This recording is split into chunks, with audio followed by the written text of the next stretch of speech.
Welcome to this edition of News Today, a series where we briefly discuss and analyze important news of the day. Without delay, let's explore the headlines first. Cabinet approves PM-Surya Ghar, Muft Bijli Yojana. Cabinet approves establishment of International Big Cat Alliance IBCA with headquarters in India. Status of Leopards in India Report 2022 has been released by Union Ministry for Environment, Forest and Climate Change. Reserve Bank of India RBI issued revised regulatory framework of the Bharat Bill Payment System BBPS. Reserve Bank of India RBI has released a draft disclosure framework on climate-related financial risk 2024. Cabinet has approved 3 more semiconductor units under development of semiconductors display manufacturing ecosystems in India. In the very first news, the Cabinet approves PM-Surya Ghar Muft Bijli Yojana. Here are the key highlights of the scheme. Launched under the Ministry of New and Renewable Energy, its purpose is to install the rooftop solar RTS and provide free electricity for up to 300 monthly units for 1 crore households. In terms of subsidy structure, Central Financial Assistance CFA for residential RTS is up to Rs 30,000 per kilowatt up to 2 kilowatts, Rs 18,000 per kilowatt for additional capacity up to 3 kilowatt, Rs 78,000 for systems larger than 3 kilowatt. For the installation of residential RTS, households can access collateral-free, low-interest loan products of around 7% for systems up to 3 kilowatt. The scheme also launched a national portal that will facilitate households to apply for subsidies and select a suitable vendor for installing rooftop solar. In decision-making, it provides relevant information such as appropriate system sizes, benefits calculators, vendor ratings, and more. One village will be developed in each district to act as a role model for the adoption of RTS in rural areas and will be termed as Model Solar Village. Urban local bodies and Panchayati Raj institutions will be incentivized to promote RTS installation in their areas. Lastly, it will contribute to the addition of 30 gigawatt of solar capacity through RTS in residential sector. In another news, Cabinet approves establishment of International Big Cat Alliance IBCA with headquarters in India. Let's start by learning about International Big Cat Alliance IBCA. Commemorating 50th year of Project Tiger, IBCA was launched in April 2023.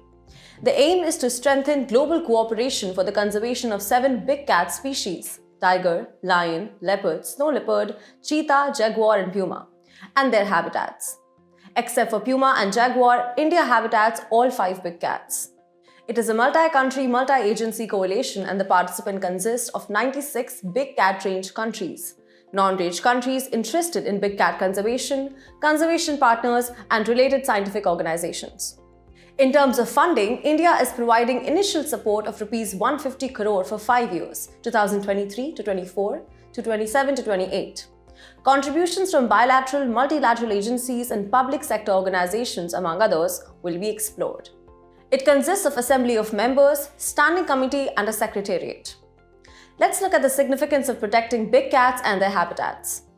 Firstly, they will help in balancing ecosystem by acting as top predators in the food chain. Secondly, water security. For example, the Himalayas, habitat of snow leopards, are the source of many major rivers in Asia. Thirdly, they will help mitigating climate change by protecting forest landscapes that store carbon. Another, they are considered cultural icons, culturally significant with faiths and folktales built around them across the world.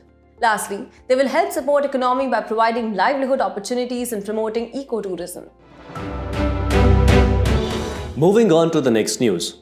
Status of Leopards in India Report 2022 has been released by the Union Minister for Environment, Forest and Climate Change. Leopard population estimate 5th cycle was carried out by the National Tiger Conservation Authority and Wildlife Institute of India in collaboration with state forest departments. The estimation was conducted in collaboration with state forest departments as part of the quadrennial monitoring of tiger, co-predators, prey and their habitat 2022. It focused on forested habitats within 18 tiger states covering 4 major tiger conservation landscapes. Non-forested habitats, arid and high Himalayas 2000 above mean sea level were not sampled for leopards. Further, let's discuss the key findings of the report. The leopard population is estimated at 13,874 with a 1.08% growth in terms of sampled area compared to 2018. Central India and Eastern Ghats register the largest growth. Shivaliks and Gangetic plains registered a decline. Regarding the state with highest population, then there is Madhya Pradesh, which leads, followed by Maharashtra, Karnataka and Tamil Nadu. Also, the tiger reserve with the highest population is Nagarjuna Sagar Srishalam, followed by Panna and Satpura. Lastly, let's discuss and understand about Indian leopards' protection status. Their status is vulnerable according to the IUCN. They are listed under CITES Appendix 1 and also fall under the Schedule 1 of the Wildlife Protection Act 1972. They are mostly found in India, Nepal, Bhutan and parts of Pakistan, excluding mangrove forests and deserts. They are solitary and nocturnal in nature and are skilled climbers and rest on the branches of trees. In another news, Reserve Bank of India (RBI) issued revised regulatory framework of the Bharat Bill Payment System (BBPS). RBI has revised the framework in exercise of powers conferred by the Payment and Settlement Systems Act of 2007. The revised framework seeks to streamline the process of bill payments, enable greater participation and enhance customer protection. To understand better, let's learn a little about BBPS. It is an integrated online platform that is being developed by the National Payments Corporation of India (NPCI) for all kinds of bill payments. It intends to build an interoperable service through a network of agents, enabling multiple payment modes along with instant generation of receipts of payments. It operates as a tiered structure with NPCI Bharat Bill Payment Limited (NBBL) as a central unit, BBPCU, and Bharat Bill Payment Operating Units (BBPOUs) as operational units. A BBPOU may function either as a biller operating unit (BOU) or a customer operating unit (COU) or both.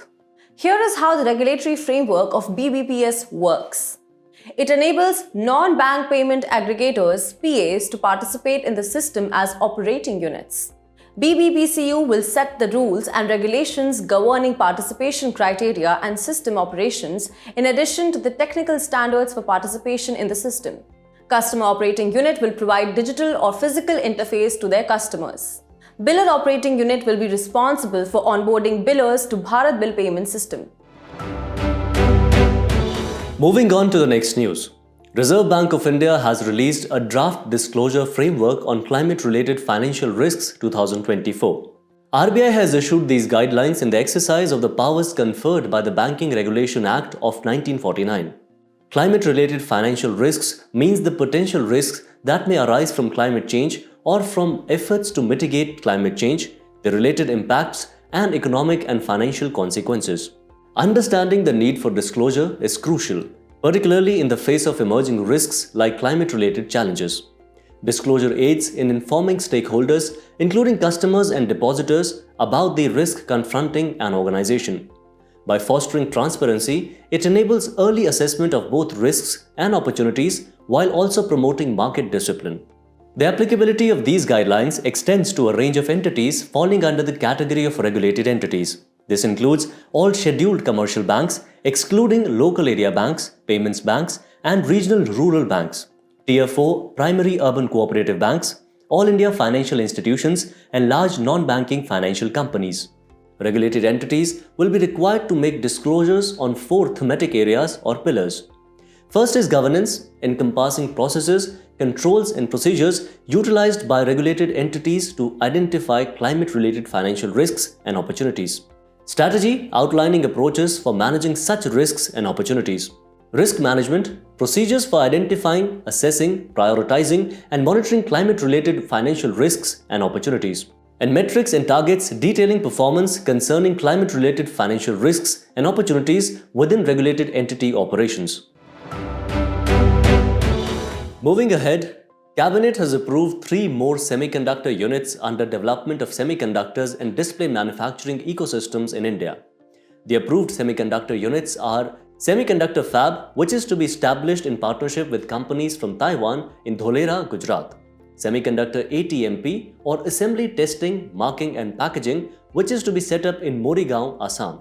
Semiconductor ATMP unit for specialized chips to be established in partnership with companies from Japan and Thailand in Sanand, Gujarat. Now let's discuss and understand about semiconductor and semiconductors industry. Semiconductors, also referred to as integrated circuits, are materials with characteristics intermediate between a conductor that conducts electricity like metal and an insulator through which electricity hardly flows. A semiconductor fab or fabrication plant is essentially a factory that manufactures integrated chip circuits and silicon wafers. They're essential in electronics, including diodes, transistors, integrated circuits, and telecommunications. Semiconductors are found in almost all the electronics devices and play a pivotal role in emerging technologies like AI, 5G, and Internet of Things. The United States, Taiwan, and China are considered as semiconductor powerhouses. According to McKinsey, global semiconductor industry is projected to become a $1 trillion industry by 2030. The Indian semiconductor market is expected to achieve a valuation of $55 billion by 2026 as predicted by Deloitte. Lastly, now let's have a look at India's initiatives for semiconductor industry. First is the development of semiconductors and display manufacturing ecosystems in India, which was launched as Semicon India program. It provides financial support to companies investing in semiconductors, display manufacturing and design ecosystem. Next is India Semiconductor Mission, a specialized business division within Digital India Corporation to build a vibrant semiconductor and display ecosystem. Third is PLI 2.0 for IT hardware, which provides incentives for semiconductor design, IC manufacturing and packaging. Fourth is the Design Linked Incentive Scheme for financial incentives and design infrastructure support. And at last, there is Quad Semiconductor Supply Chain Initiative to map capacity, identify vulnerabilities, and bolster supply chain security for semiconductors and their vital components. The place in news for today is Nicaragua with its capital Managua. It is in the news as a group of UN-mandated experts said that Nicaragua's president has committed systematic human rights violations tantamount to crimes against humanity. Talking about its political features, it is the largest of the Central American republics. It shares land boundaries with Honduras to the north and Costa Rica to the south, and it shares maritime boundaries with the Caribbean Sea to the east and the Pacific Ocean to the west. Talking about its geographical features, its highest peak is Mongaton Peak. Its major rivers are Coco River, San Juan River, and Rio Grande de Matagalpa. The area's freshwater gem, Lake Nicaragua, stands as the largest in the Central America, encompassing Ometepe Island within it. As we conclude today's main news, let's take a look at some quick updates. Union Finance Minister reviews the performance of National Bank for Financing Infrastructure and Development (NABFID). NABFID was set up in 2021 by an Act of Parliament as a specialized development finance institution (DFI), with an objective of addressing the gaps in long-term non-recourse finance for infrastructure development. Named after President of India by Zoological Survey of India, M. Draupadi is a new marine species of head-shield sea slug discovered from West Bengal and Odisha coast. It shares habitat with Melanoclamis bengalensis, which was discovered in 2022 but differs morphologically.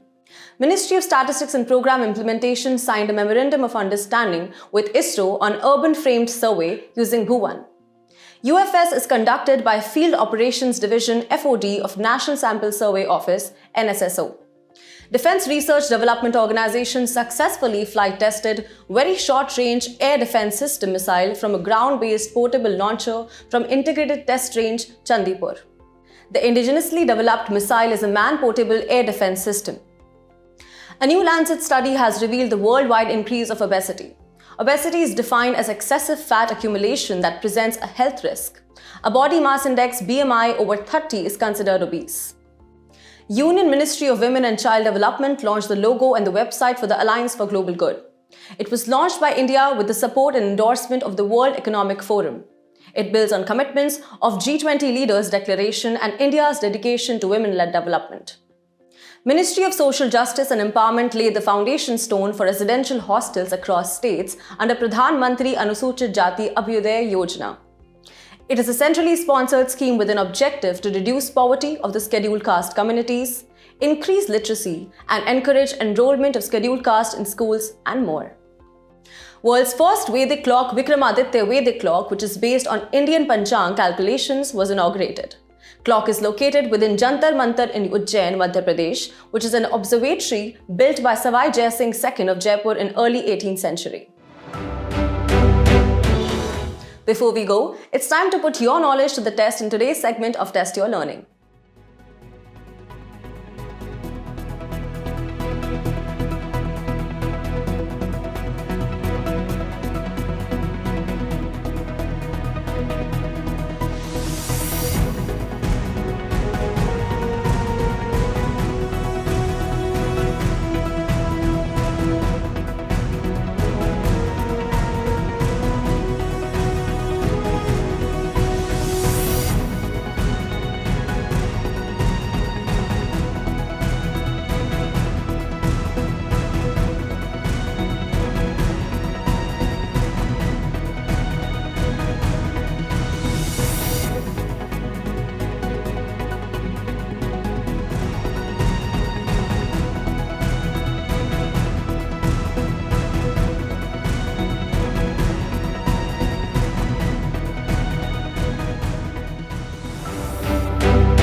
Thank you for joining us. We hope you've enjoyed this edition of News Today.